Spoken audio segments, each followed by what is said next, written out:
I added some flour to go on my rolling pin and then on here, and then I just flip it over and spread the flour around, and then I'm going to start rolling it into the shape that I want, which will be a rectangle. This butter is just any butter. It could be any, whatever you prefer. And then it's room temperature.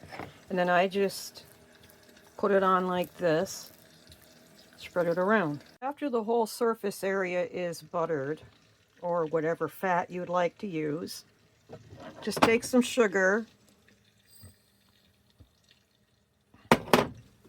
and some cinnamon.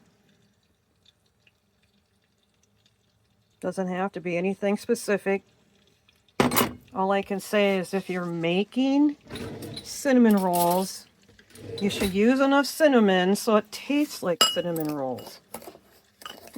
Don't skip on that part. Stir it up. You can use nutmeg or any other flavor you like. And then sprinkle it all over the yeast bread. The next thing I do is start to roll it up. Just turn the edge over and then just roll it all the way to the other end. Now, if you wanted to add raisins, it would be perfect right now to add the raisins. I don't want raisins right now, although raisins in cinnamon rolls are good. I'm not making that right now. So it's pretty easy to make this. I only let it rise one time because the second rising will be when it rises in the dish when I cut them up. Now I just cut these with my Cutco knife. It's a serrated edge. If I use a straight edge, what'll happen is it won't cut very well and it'll smash down. You could use dental floss, provided it's not cinnamon. Well, I suppose you could use cinnamon. And you could just slip it underneath and then cut it that way. But this works for me. And then I take these, stick them in my pan. It doesn't have to be perfect. We're not trying to win any awards here. So some are going to be bigger, some are going to be smaller. Just stick them in the pan. They're going to rise up. You need to put some frosting on after they're baked, and they will taste delicious. So for the second half, I'm just going to make like buns for hamburgers or something. And I just put some flour on here, and then I flip it over and I get more flour, and then I just start to knead it. This helps to build up the gluten in it because it's wheat flour. And you just do it until it's nice and smooth. Nothing fancy, nothing great. You just do it until you're done.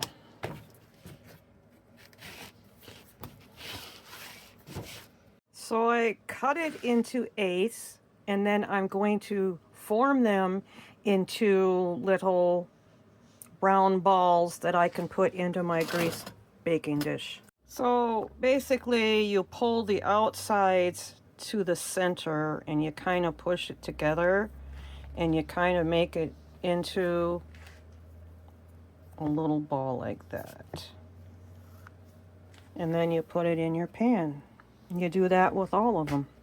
So I got 9 because some of them were a little bigger than others, so I just cut off a little and made them into another one. It's smaller in the center, but that's okay. I really don't care. It's not going to be a state fair project where I get an award.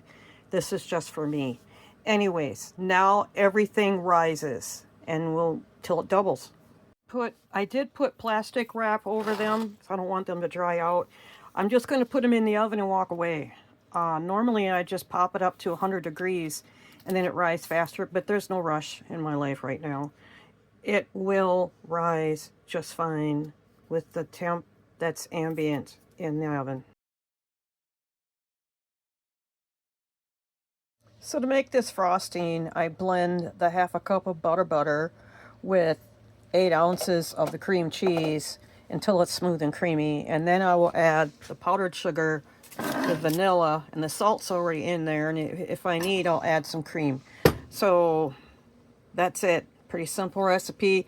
I just thought I had to put everything in the bowl first, but I am technically going to do all the fat first and then add the sugar and the vanilla after that. And yeah, I make my own vanilla.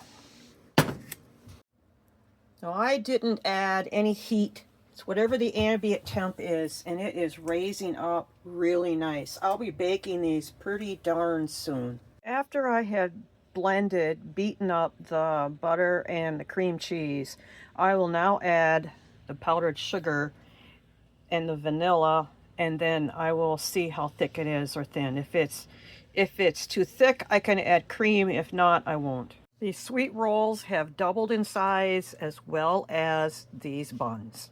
So I'm going to put them in the oven at 350 in, I don't know, 20-25 minutes. We'll see.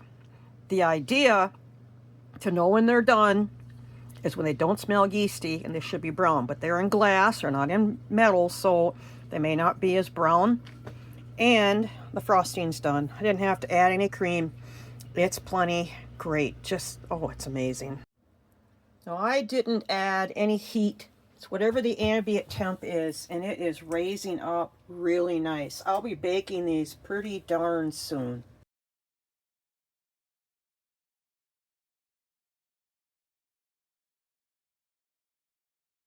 So about a half an hour later, maybe a little more than a half an hour, but it's brown. It's beautiful. And you don't need to do it. I mean, I did 350. The recipe said 375, which you drop it 25 degrees because you pork it in glass, bake it in glass, and it's brown enough. It's beautiful. Oops. Beautiful. It doesn't smell yeasty either. If it smells yeasty, it's not done. Put it back in. But it doesn't smell yeasty. All you do is put your nose up and take a sniff. And you know it's done. It's beautiful. And on these rolls, I'll just take some butter and I'll just rub it over the top. And that'll give a nice shine. It'll keep it soft. It'll be amazing. So I will put frosting on these as soon as it cools off, because I just made the frosting, you know, and I like butter. So since they're for me, I can put on as much as I want.